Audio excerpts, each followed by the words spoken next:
Good evening, everyone. Thank you for joining us today. So today we have Dr. Elton Ron Nathan with us, who is an accomplished learning and organization development leader with over 25 years of experience in HR, talent development, and organization transformation. He currently serves as head L&OD at Apollo Health and Lifestyle Limited, where he drives strategic initiatives in leadership development, workforce capability building, and trust-based cultural transformation. Dr. Nathan is certified leadership and wellness coach, LNP practitioner, and thought leader in trust-based leadership, talent management, and AI-enabled HR practices. He has authored widely read articles on leadership and organizational effectiveness, and regularly shares insights on contemporary HR challenges and future ready workplace strategies. As an active speaker and mentor, Dr. Nathan has contributed to industry and academic forums, including sessions and business schools and professional bodies. He also holds roles on education boards and juries for HR and Future Skill Awards, reflecting his commitment to shaping human capital excellence. His work has been recognized with multiple leadership and HR excellence awards, including Best OD Leader and HR Champion of the Year honors, underscoring his impact on organizational growth and employee engagement. So, without much further ado, I will hand it over to Dr. Elton Nathan, and I will thank you very much, Dr. Elton, for accepting our invite and being a speaker. We are really privileged. Over to you. Thank you. Thank you so much, Randubji. And first of all, I have to say that there's so many things that happened which you spoke about me, and I was actually flattered. So thank you so much for your introduction. And it is more of a privilege for me to be here because when you gave me the invite, I said that this is something I definitely want to do because resilience is something which is very close to me. And I always talk non-stop about continuous learning, and we can only do that with a growth mindset. So thank you so much for inviting me here, and I thank even CIO for allowing me to take the stage here, and I definitely thank my participants who are joining in, and thank you for listening in. So I hope I can make this session really worthwhile. So let's start off, and I'd like to start off by saying that when we talk about organizational excellence, because while I'm talking about resilience, continuous learning, and growth mindset, I'm also talking about the human side of organization excellence. So when we talk about that particular topic, especially in technology environments today, we're no longer talking about stability here. We're talking about how we are navigating.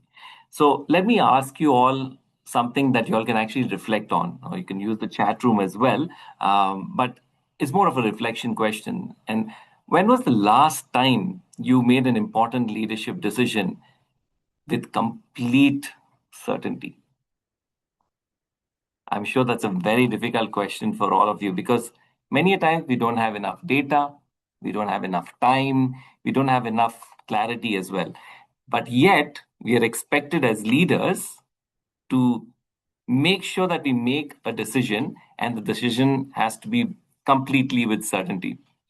Now, resilience became a leadership word when certainty actually stopped being available. And I wonder whether you can relate to this because, particularly in technology leadership, roadmaps change so fast. Architectures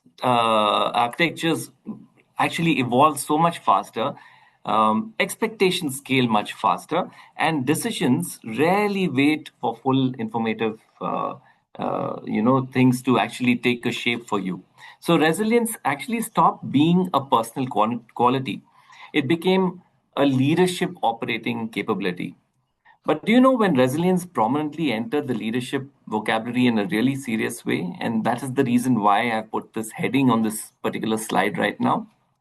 Because for many years, resilience actually lived in a lot of our psychological conversations, right? But it was only after COVID, December 2019, where it prominently entered the leadership vocabulary. And not because disruption had increased, but it was because certainty actually disappeared during those times.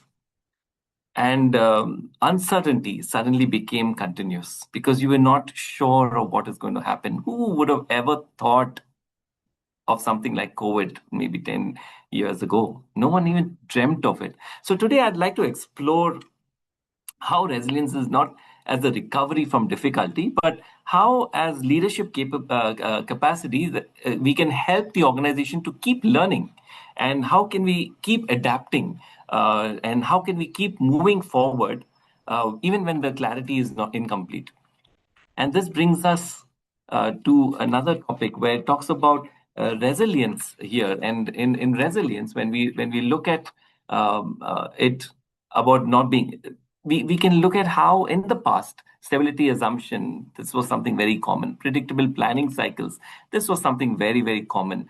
Decisions with clarity, this was something that became really was very common to us in the past. But then COVID came in and it normalized uncertainty. So today we're actually living with uncertainties.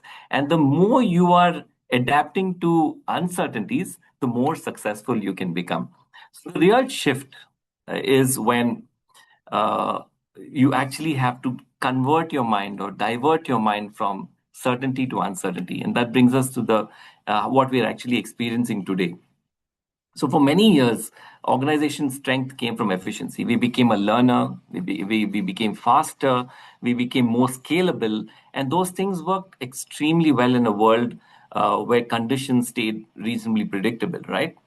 But when certainty stopped being available to everyone, efficiency alone was no longer enough. You being efficient was not what was asked by your leaders or the management or any place that you were working, because efficiency helps organizations perform, but learning would actually help the organization to survive a change. And that is the real shift that we are talking about. And in environments like the ones that we are leading in today, the advantage no longer belongs to the organization that has the best plans. It belongs to the organization that can learn and adjust faster. And as and when the environment changes, how you're adapting to it, that's the real shift that we're actually talking about. And the only thing that makes that particular shift possible is resilience. And something interesting started happening inside organizations as well during this whole shift. Transformation was actually starting to become visible to everyone.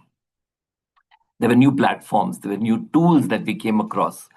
Zoom, which was something which we used very rarely, today we're using it so common, right? There were new workflows, there were new expectations. People wanted things worked on faster. The hybrid way of working became more popular only after COVID. But internally, something else was also happening at the same time. Our systems adapted faster than our assumptions. Our processes change faster than our decisions, and our environments shifted faster than our habits. So, even while organizations were transforming very quickly on the outside, leaders everywhere were quietly adjusting on the inside, sometimes faster, sometimes slower, and in some cases they were still catching up, and even now they're still catching up. And from moving, as in from assumptions, so moving from decisions based on habits, we started now developing our decisions which were based more on systems that were actually there. We had a process to follow. And based on the environment, we started becoming situational leaders, as we all know it. And that's the leadership gap that used to be there before, but now we are more situational. And while we know about the different leadership styles that actually exist, we know that those created a gap between the environment or process or the system between us and them. And so we now had to become situationally leading our organizations. And so we moved into this new way of working. And it may have happened with some of everyone at some point of time in the past. I'm not saying it's not didn't happen, but it happened more after the COVID era that actually came in. Thinking about this whole thing, also about sorry, this slide move faster. When we actually think of the word resilience now in leadership, we always think about are we strong enough? Are we going to be enduring that change, or are we going to be recovering? Because anyone you ask about resilience, the first thing that they say is how fast you bounce back, right? But I would say that that is not actually resilience, because each of these have one problem in them, and they assume that the goal is to return to how things were before. But in today's environment, it's not how to return to things where before, but it is about what your objective is or what your goal is, because the environment is moving on. So if you get back to a place where it involves something, which may not be relevant to the new environment, all these things are not going to help you. So resilience today is not about holding your position, it's about adjusting your position. It is what I call an adaptive capacity. Resilience, and I am a resilience coach as well. I've done it from Driven Australia. I'm also a correct course, which is a certified resilience course. And during this whole thing, we learn about resilience in a very, very strong way. And it's the ability to keep advancing despite adversities, not waiting for the conditions to improve, not waiting for the clarity to return, but continuing to move forward. That is the adaptive capacity that I'm talking about here. That, in particular, is the resilience that we have in leadership that is required. And sometimes the best way to understand resilience is not through a framework. And I would rather say we can actually learn it through a story. So let me tell you a story right now. This is a story from the Chinese philosophy that I extremely find very fascinating. A lot of Chinese, Japanese, a lot of Oriental stories I keep going through while reading. And this one particularly really resonated with me, and can be resonated even with resilience right now, and especially leadership resilience. So it's a very simple story, but it stays with me for a long time. This is a story about an old farmer who lived in a small village. And one day, what happened was he had a horse, and the horse basically ran away. The neighbors gathered around him and said, "Oh man, what terrible luck you have. How will you even manage your farm now? How will you even do whatever you have to do?" But the farmer just looked up to them and said, "Yeah, maybe." A few days later, as we know, horses usually return, right, to their home. They know how to do. But when it returned, it didn't return alone. It returned with another five horses. Okay. And they were wild horses. And so the neighbors come back and then they say, "Wow, you have such amazing luck. And now you have five more horses. So you have six horses now. That's you're really crazy. You're really great." So the farmer again says, "Maybe." The next day, the farmer's son decides that he wants to train these horses. And so he starts riding one of the wild horses. And the horse, as you know, kicks back and he falls and he breaks his leg. And again, the neighbors come again and then tell him that, "Oh my, what bad luck. See, you got new horses, but your son has lost a leg and he can't even walk properly." Again, the farmer, guess what he says? It's on the screen. He says, "Maybe." A week later, the whole nation is going against war, and they're going against a very, very powerful nation. And so, what happens is the army comes, and then they say that we want all the young people in the village to come along with us now and, come and fight in the war. And the only person that does not go now is the farmer's son. So again, the villagers, the elderly people come to him and say, like, what luck you have. Your son is now injured and he does not need to go to the war. You're so lucky to have your son. Again, he says, maybe. Now, most of us decide really quickly whether something is the real good news. And so we are off to tell everybody about it. And if there's a bad news, you want to spill it out. You want to tell somebody about it. But leaders, when they work in uncertain environments, they need to do something different. They need to do or learn from what this particular farmer did. They have to stay in a space of maybe. And that space, you need to stay there a little longer than everybody else, because resilience is not reacting to events immediately. Resilience is actually allowing meaning to unfold before deciding what the event really means to you. And in environments where clarity is incomplete, that becomes a leadership advantage. Now, let me show you what resilience actually looks like inside a leadership system. And imagine for a moment that resilience is not something static. Imagine it like a ripple of in a water. Like you take a small little pebble and throw it in a still static lake. What happens? As you see on the screen, it starts creating a ripple. You first hear the plunk, and then it starts rippling, right? Now, the ripple never stays where the stone actually entered. It begins at one point and then it moves forward and it goes even further, slowly and steadily. Now, think of the first point when that water drops as the leader, the place where the stone fell. Think of it as the leader. When the leader says, stay steady instead of reacting quickly, what is going to happen there is the leader is staying thoughtful instead of becoming anxious. And when he's willing to say maybe instead of immediately deciding what something actually means, that would be the first ripple, and that's where it begins. He doesn't let the stimulus go crashing into his response of the situation. He takes a pause. He waits. And because of that, something very important and interesting happens next. The team starts beginning to feel that steadiness and they begin to think a little more clearly because you're allowing everyone else to absorb the situation as well.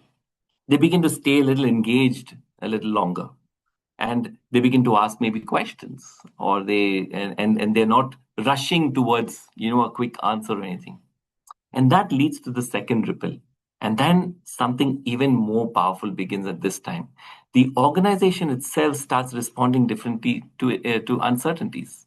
Decisions now become more thoughtful. Conversations, they start becoming more open. And learning then becomes much faster. Movement continues even more further before the clarity actually fully arrives. And that is the third ripple. So, resilience actually begins with the leader, but it never stays with the leader. It moves on like that ripple. It keeps moving further and further and further, and it spreads to the team, and then eventually to the entire organization, and everyone move along with the uncertainties that are there. And when that happens, resilience stops being personal. It's not a personal strength anymore. It becomes an organizational capacity or a capability. So, in short, when the personal resilience, it's about managing ambiguity internally. When you talk about team, it's enabling thinking under pressure. So the whole team is thinking under pressure. And when you think about organizational resilience, we're talking about learning faster than disruption. So always think, how am I resilient as a person? How is it spreading to my team? Helping them think under pressure. And then how is my organization learning as well from this whole situation so that nothing else disrupts, but we learn from the situation. Now, most organizations invest in that first layer, and high performing organizations build that third layer. So, what does resilience actually look like when it reaches the organization itself? Not just the leader, not just the team, but the organization as a system. It looks like an organization that does not slow down every time that a condition changes or something develops in an organization which pulls them back. It does not wait and pause for waiting for the perfect clarity from the CEO or the leadership team. It does not depend on having all the answers first before taking the decision and moving forward. Instead, it keeps moving, keeps learning at the same time. It's the same speed. So I've used the illustration of a speedometer here because that's what organization resilience is all about. It's not about stability because stability assumes the environment and it will cooperate with all our plans. What leaders are dealing with today is something very different. The environment, it keeps shifting and expectations keep evolving. And yet, organizations still need to move ahead with confidence. So, organization resilience is the ability to update assumptions while the environment is still changing. It's the ability to learn while decisions are being made, not after they are made. Like it's mentioned here, organization resilience is the learning velocity. And if you think about it, this is exactly how technology systems actually survive. They do not wait for a certainty before improving themselves. You keep updating while it's running. Even when you're doing a test on a particular system, as you're learning the system, you give the developers your inputs so that they can actually change what you didn't like. And that is what it is. You keep updating, you keep running. You're not certain that a particular process or a particular system is going to work for you. So organization resilience is just that, an organization that keeps updating itself while it continues moving forward. So all of us need to keep updating. The organization has to keep continuous learning as a mantra in what they do. Now, there's something else I've noticed about resilient organizations over the years. They don't start preparing only after something has gone wrong. Many times that happens, but it's not the most perfect thing. They don't Something shifts, something breaks, and something becomes urgent. Suddenly everyone is paying attention and trying to respond quickly. But resilient organizations work a little differently. Rather than just being reactive, they are proactive. The the reactive and proactive approach to life. It's We need to apply that even in our organizations. So we need to be proactive. We need to begin much earlier. And that you can do by starting to strengthen how people think together, how their decisions are becoming difficult, and see what they can do actually to prepare for the worst. And so they align everything to the conditions that they have before they become unstable. And so the only way that they can do it is by investing in learning before the change actually happens. So regular, brainstorm sessions, taking the opinions, seeing where they want to invest in their learning, and then, preparing all that. It's like preparing for the monsoons just before the heavy rain. Like today in Hyderabad, a very, very hot day till yesterday. And I was just telling Varundeep about how it rained today and it mellowed down. But that kind of disrupted everyone because when it started raining heavy on a summer day, no one really expected it. So no one carried umbrellas. But when you know the monsoons are coming up in June, July in Hyderabad, everyone has their umbrella and raincoats already ready. Today, no one was ready for it. And if we are proactive, like we are, before the monsoons itself, what are you going to do?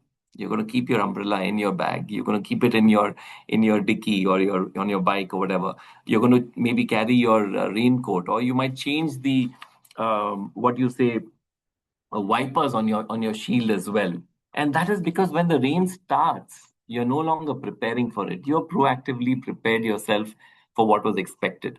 And resilient organizations understand that by the time disruption becomes visible to everyone, the environment has already started moving.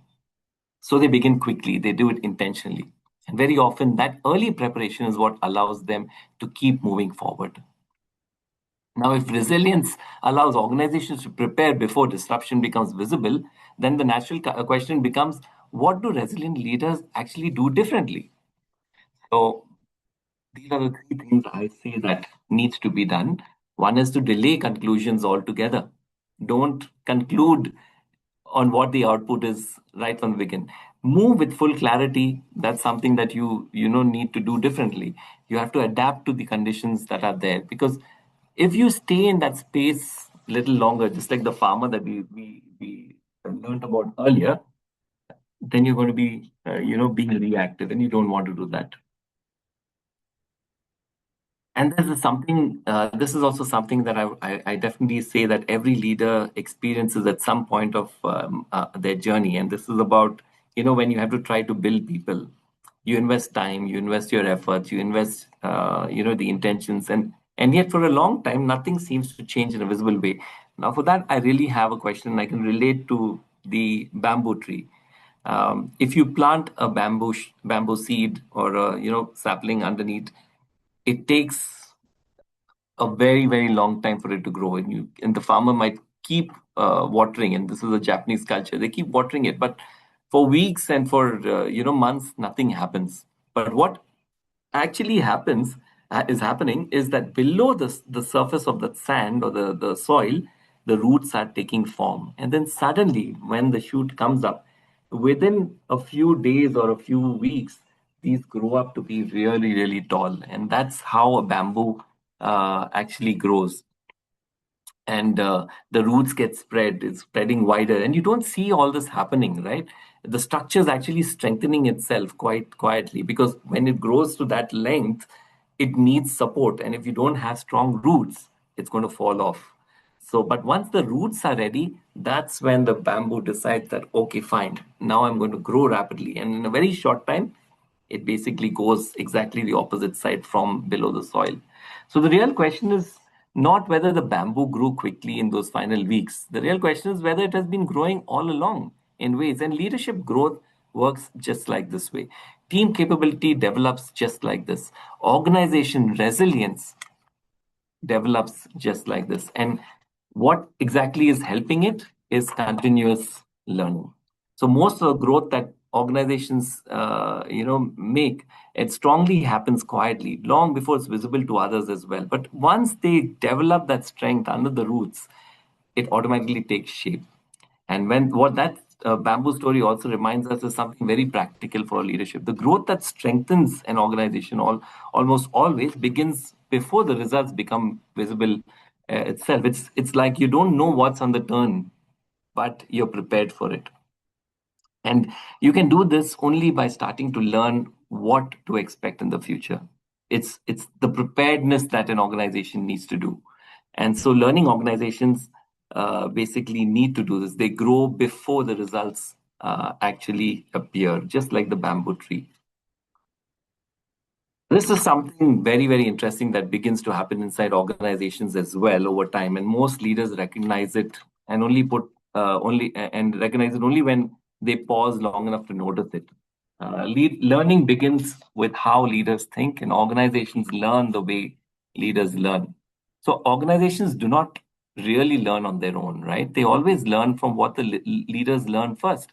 How you develop yourself, how you're taking actions, and how you take decisions and everything, and the speed that you're going. All these things, you must have also seen it in leadership rooms. When a leader walks into the conversation already certain about what the answer is, something subtle is happening across. People now become more careful. So when they enter the room, if they're going to just give their ideas, obviously you're not going to open up the third alternative from your people.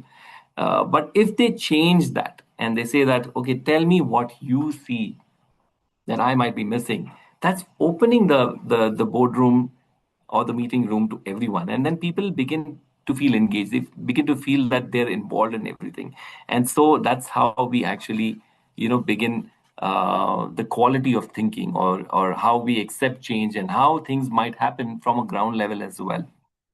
This is where the growth mindset actually comes in, and it becomes real to the leadership team. It's not about knowing less or pretending not to have the experience. It's about remaining willing to learn, even if you have the experience. So, what can my people teach me about everything? What can I learn from anybody in the system? And that's one thing. Even in hospitals, when we actually look, we go onto ground level to check what even the security or the housekeeping may have to tell us, so that we can learn from that. And when we learn the nuances or the nitty-gritties of anything, we can actually apply that to make our organization in a better way. And this can be done anywhere. But the minute you create hierarchy, the minute you create a distance between your people and you, and I'm not talking about just your minus ones, I'm talking about everyone around you. You're going to create a distance, and you're not going to get those ideas. So organization excellence begins not with a new strategy, but it begins with a leader who's willing to learn from everyone. And that's what I would say everyone needs to do. Now, how do we do that? It's like, which part do I take? Is it the left or the right? And one of the easiest ways to do this is to recognize what you need to do by asking the right questions. And in many organizations, especially when pressure increases, leaders feel expected to provide the answers quickly. People look toward them for directions, or they look to them for clarity, they look to them for certainty. And very often, leaders respond exactly the way that they're expected to respond. They provide answers, they provide decisions, they provide a closure. But learning leaders need to do something differently. Before they decide, they need to ask the right questions. They ask what has changed that we may have not noticed, for example. They ask what assumptions that they might be still having from the situation that no longer actually exists. And they ask what signals the team see, so that they can learn from those signals. And sometimes they ask the most powerful questions: what might we need to do to rethink this whole thing together? And when leaders begin asking the right questions like this, something shifts inside an organization. Conversations become more open. People begin to start thinking. That's when innovations start. And the teams begin to participate in direction instead of actually just simply receiving a direction from the leader. And over time, organizations begin learning faster, not because they introduced a new process, but because they developed it themselves together with the people. And that is often through continuous learning. And that's the most practical way that we could actually say. What else can they do? There is a very simple moment inside every organization that tells you whether learning is really happening or not. And it's the moment when something goes wrong, right?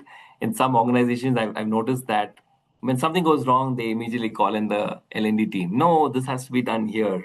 Okay, this is what has to be done there. No, this, you're not doing your job. That's the easy way out of blaming thing. But learning begins when blaming stops. In most organizations, people need to do something different at that very moment. Instead of asking who caused this, leaders ask questions by saying that show us what we need to do. Instead of protecting their decisions, teams begin to examine the assumptions that are there. And instead of closing that particular conversation, the organization then becomes bigger. So stop blaming everybody for what is happening within the organization. Stop hiding the problems. And this is something that you really need to do, and they start surfacing them earlier itself. I remember a case study that I was studying about food, where where they were creating a dashboard and showing the CEO, and everything green when they were showing the CEO, because the CEO asked, like, okay, if everything is green, how come everything is not creating a great revenue, or some things are not going wrong? And there was this one person who decided that he's going to show what's happening wrong. And he says, and when the next meeting happened, there was one red and nine greens that were already there. He says, I'm not bothered about what is going wrong. I'd like to see what is going as I'm sorry. I'm not bothered about what's going right. I'd like to see what's going wrong. And then everyone started, looking at what was going wrong, and then they created a system where they could actually change things. And rather than stop blaming people, this actually began with learning about what's going wrong. And this is one of the clearest signs of a growth mindset inside an organization. When you can learn from everyone, then that's the best thing it is. There's an old image I often think about when we talk about learning organizations. And for this, I'd like you to imagine a sailor that's out of the sea. Now, while the sailor's going, and in the past we did not have navigation systems so powerful as we do today, but the sailor could actually see the horizon, and many good sailors even do that now, and they could say if something was changing. That means they could say that if there's a storm coming in, or there's the wind shifts slightly, and then they feel that the air is getting heavier, they know what is going to happen. They look at the water and they say the water is behaving differently. And these signs are not just dramatic, but they learn from that.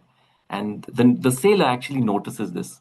And because he notices this, he takes a turn and then he changes direction.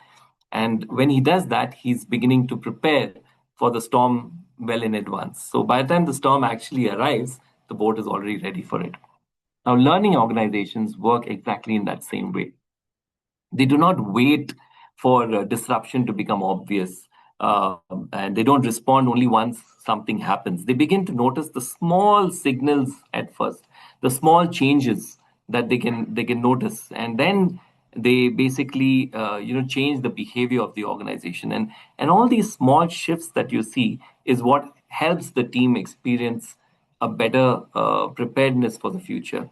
And they are not faster, but they're actually reacting in a much better way, or they're prepared in a much better way, or they're more proactive, I would say. And that's the vision that they actually have for what is to come. And so they strategize accordingly. Now, I'm sure that you've enjoyed the story that we began at the beginning of the thing about the farmer. But what I want to make a disclaimer here is that I'm not telling you all stories here. I'm not here to tell you that. I work with a structured resilience architecture, and it's called the Resilience First Aid. And I've completed my, like I mentioned, I've completed my RFAK Resilience First Aid certification as well. And I'm also a certified resilience coach, correct certified from Driven Australia. And as a RFAK practitioner, I must say that when leaders are navigating uncertainty, something interesting begins to happen inside them. People often assume strength, resilience is a single strength. Sometimes something you either have or you don't have is what you assume resilience is. But in reality, resilience is not just one quality. It's a combination of capacities or things that you see right now on the screen that when they work together, okay, that's when conditions actually change and become better, and you're more resilient as a person. So this is the six components of resilience that we actually talk about. That is vision, composure, reasoning, collaboration, tenacity, and health. And this is something which is very, very interesting. If you actually go through it, maybe I can talk to you about it in detail some other time, because it's a vast program. But over the years, while working with leaders and also through my work as a resilience practitioner and a coach, one framework that actually helped me is to see that these six leadership capacities actually help stabilize thinking and movement with uncertainty coming up our way. Now, these capacities are not abstract ideas. In fact, if you think of the leaders you trusted most during uncertain times in your own careers, you might see that these are the things that they would actually display in their own way. So they are quite stablers for every leader, and they bring it to a situation where the clarity is still emerging. And the first one, like let me talk about it, is vision. Now, I often think of it like a pilot flying through clouds. And being from the aviation industry, I know how it is because I used to sit in the cockpit and see all these things happening times as well. And when visibility outside the cockpit disappears, the pilot does not stop flying the aircraft, right? He relies on the direction instruments that are there. He continues moving forward the destination, and even though it's on an autopilot, he's observant of what path it's taken, what's coming up. And leadership vision basically works exactly in the same way. It does not remove the uncertainty. You can't do that with an organization. Uncertainties are bound to happen, but these uncertainties also give people confidence when there is direction in the organization, and direction actually reduces that anxiety more than certainty that can never happen.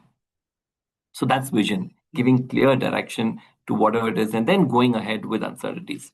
The second one, which is a component of resilience, is composure. And when leaders remain calm, uh, teams remain capable of thinking as well. When they react in a very angry way, or a firing way, or they keep shouting, or they say things like that way, what's going to happen is it's going to cloud these people's mind. It prevents the organization also from proactively giving good inputs, so it's reacting too quickly. And in emergency rooms, for example, in hospitals, the most experienced surgeons often speak very softly. They're not very loud when a situation is getting complex. They remain calm. And that particular signals everyone in the room that everything is under control. And that's what calm composure is all about. It's about remaining calm. So every time you think about how I can remain calm, think about that doctor who's in the surgery room and suddenly there's something that's beeping a little too fast, or there's a drop in pressure or something like that way, and say that if he can do it and he can do his job really well, I know my job really well. How am I going to be, more capable of being composed and think in a proper way? Because when you become steady, your thinking also stays steady. The third one is reasoning. Uncertainty basically creates noise. Just remember that. Strong reasoning, it will help you to separate the signals from assumptions. And I often compare this to your noise cancellation headphones, right? Uh, have you ever tried using your noise cancellation headphone while you were flying on a passenger seat in an aircraft? If I usually carry that when I'm traveling, and I notice that whenever I'm on a flight, by just switching that on and then putting it on, it kind of calms me down, because the engine noise can sometimes get really strong, especially if you're behind the engine, that is behind this 18th or 22nd or 23rd row. Different aircrafts, different rows, but just behind the engine, if you are, you'll find that the engine noise is really loud, especially on the ATR 500 when you're flying smaller aircraft with the propellers. If you're on the last seat, it's like really noisy. So you put on your headsets and it kind of calms you down, right? And that's about reasoning. So strong reasoning works exactly like a noise cancellation headphone. It helps you hear what is important instead of reacting to the noise that is there. And that's something which you can analogy that you can actually think about when actually thinking about strong reasoning. The fourth is tenacity, and it's about changing environments. Results how are rarely immediate, right? Tenacity allows leaders to continue moving even when progress is not yet visible. Take, for example, mountain climbers often say that the hardest part of the climb is not the beginning and not the summit, it's in the middle. When they start off, it's very easy. When they reach the top, also, it's very easy. But when they're in the middle, that is the hardest part. And when progress is slow because they're trying really hard, okay, they no longer have an option, right? So leadership change journey feels exactly that, like the same. It's like the middle stretch. And this reminds me of another story of a person who was swimming between two bays, and he starts swimming. I don't remember the exact story, but I remember he started swimming, and halfway through, he said that I can't do it. And then he turned back and then he went back. Now, if he put the same effort in going forward, he would have completed the whole thing. He was exactly at the half point. And if he had more tenacity, he would know that, okay, fine, the middle stretch is the hardest. But if you actually go through it, you reach your end goal. And that's how tenacity keeps organizations also moving forward. Don't go back. See what is coming and then take the challenges that is there. The next one, the fifth one is collaboration. Okay, and resilient leaders do not carry uncertainties alone. They activate the intelligence across the teams. And modern aircrafts also are not flown by one person, right? You have two pilots. You have the main pilot, the commander, and you have the autopilot. I usually use the anecdotes of the airlines because I'm from the aviation industry from the past, and so I do that. And I have noticed that even the most experienced commander, okay, the four striper on the left side of the seat in the aircraft, uh, even he relies on the first officer for many things. He relies on the air traffic controls. He relies on the navigation systems. He relies on the maybe systems that are there in the thing. So, like those pilots, strong leaders work the same way. They create an environment when they know who to rely on, and so they work together rather than just work on silos. And that is what collaboration is all about. It's the shared thinking that is actually strengthening the direction. Final one, and the sixth one, is health. And many people say that health, how is health going to help you in resilience? And this was the first thing that I asked my coach as well when I was learning about resilience. I said, why health? What is health got to do with resilience? Think about it. If you do not take care of yourself, you can't take care of anything else. It starts with you, right? You have to be tenacious. You need to be collaborated within yourself. You have to have a vision. You have to have the composure. You have to have the reasoning. And you can do that only with proper sleep. If you don't sleep your 7 8 hours every day, the next day is going to get thing. If you don't do your exercise on a at least 4 to 5 times in a week, it's going to affect you, because you're going to definitely going to be feeling more drained, or you have that fatigueness within you and everything. So all of this is going to help you, and health is paramount in everything that we do. Now, we learned the six capacities, and I've spent a lot of time on this because this is what actually helps everyone to be resilient. Because what helps leaders stay steady when everything else is moving is all of these six components of resilience. This is what leadership resilience looks like in practice. Resilience involves all these six components if you actually want to be strong. Now, if you look closely or carefully at how leadership expectations have changed over the years, something very important became visible. For a long time, organizations rewarded leaders for performance. They delivering results consistently, improving efficiency, reducing variation, creating maybe predictability. And all of these things actually made a system run soon. And in the environments most organizations were operating in at that time, those expectations made complete sense. But the environment leaders are working very differently today, right? Today, they're not expected to only perform, they're expected to adjust when things are still moving. They're expected to guide their teams through all these situations when the answers are not very clear and when it's still emerging. And they're expected to continue making decisions even when the full picture is not yet visible. So, in other words, leadership has quietly shifted from managing performance to guiding adaptability. And this is where resilience actually becomes essential, because adaptability without resilience, it will create confusion. And adaptability supported by resilience will create confidence. And it allows teams basically to move forward when uncertainty is incomplete. Let's watch a video in this time right now, and this would break the ice a bit also. Please let me know if the sound is coming as well.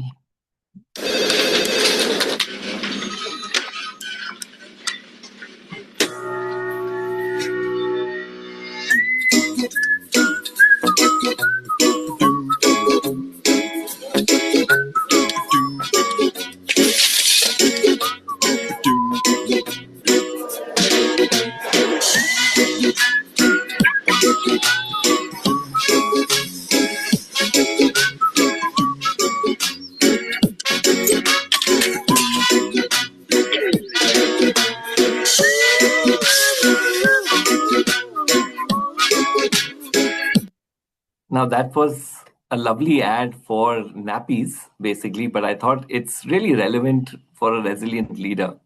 Now, if you noticed the kid, everything wrong happened one after the other. He lost his job, he dropped his things, his car got towed away, everything. But because he had a great nappy, everything went really well for him. Um, I'm not saying that leaders have to wear a nappy, but what I would definitely say is that we can learn a lot from him. When everything went wrong, he was prepared. And all he did was smile. And that was his preparedness, saying that that was the maybe that he had in his life. This is what exactly resilient leaders need to do. Don't wait for an uncertainty to appear before strengthening yourself. Prepare for it well in advance. And that preparedness will allow your organization as well to adapt with the confidence that you have and the way that you're reacting, so that they can say that, okay, everything is okay. And that's the resilience that we can actually. So let me return for a moment to the story we began with earlier, the farmer who was responding with the one word, maybe. At the beginning of the session, it talked about, I mean, we thought it was more about patience, right? Because that's what he was saying. But when you actually have to adapt that story now to the whole conversation as we end this place right now, the farmer was actually demonstrating interpretation flexibility. He did not decide too early whether something was good news or bad news. He did not allow those events to cause him to say certain things before he actually thought over it. And that's exactly what a resilient leader needs to do. With every uncertainty that comes up, don't rush to conclusion. Don't jump into a conclusion before even the situation changes. Go one step at a time. Maybe, just say maybe. And that's how we need to do. And that's the ability that can take you forward as a leader who's resilient. And very often, resilience is not about having the strongest answers, it's about just waiting a little while longer before deciding what the question really means. Now, when we began this conversation today, we spoke about something many leaders have quietly been experiencing over the past few years. The environment has changed faster than our plans, and certainty has disappeared. There's more uncertainty right now. And so we shift from managing stability to navigating movement. And along the way, these are the things that can actually help us to do things differently. This is a 9 principle framework to commit to excellence, to measure to important things, build a culture around service. I'm not going to spend too much time on this, but develop leaders to develop people, focus on employee engagement, be accountable, align behaviors with goals and values, communicate at all levels, recognize and reward success. And if you follow these 9 principles framework, trust me, you will have the human side of organization excellence. Thank you so much for listening in, and I hope you found the session valuable. Thank you. Thank you so very much, Dr. Elton. It was a really insightful session. You touched upon a lot of points, and like you mentioned, resilience is not going back to normal. It is the new normal that is there, and very relevant examples and stories. I really enjoyed the session. I would request participants, if they have any questions, any inputs they wish to share, maybe you can use the chat or you can raise hand. I can unmute you.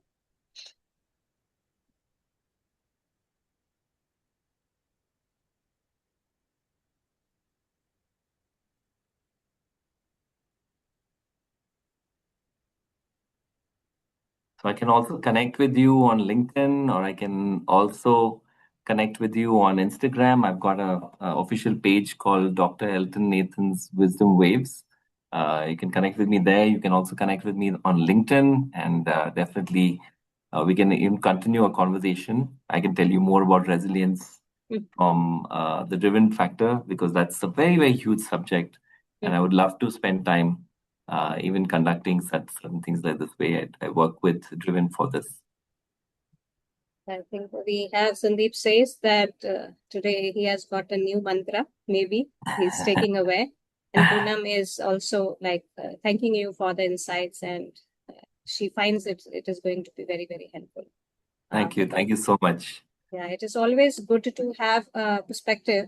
And during these sessions, we get to put a thought process in our busy lives when we are every time we are running here and there, we think that we have to fix up everything at the moment. But like you said, it is important to take a pit stop and not get too much involved in that situation. And that is where it maybe appears. And Gaurav also says very insightful session. Amitabh also says very insightful session. Right. So I'm sure like everybody is taking away a lot of things today. And we are grateful that you been there out of your busy schedule. You could manage despite your organizational responsibilities, even the meeting going on, you could find out time for us and deliver an excellent session for us. Grateful. Thank you. Thank you very much. It was an honor for me. And the only reason why I'm here is because I propagate or push continuous learning to everyone. And I'm sure that all of these things, if you invest your time, then definitely you will be in a different place very soon. Right. So last call, if somebody wants to ask or share, or otherwise like you can connect with Dr. Nathan over LinkedIn, and maybe we will love to invite him for another session. I think Vishwajit also shared very, very informative session. So everybody enjoyed. So I'm just considering on, I'm just again thanking you on behalf of the audience. They found it very, very useful. Thank you so much. Thank you. Thank you so much. Yeah. Right. Yeah, Amitabh, I'll share the LinkedIn profile with you. You can share, connect with Dr. And Girish also says excellence. Right. Thank you. Right. Thank you everyone for joining. Thank you everyone. Bye-bye. Okay, take care.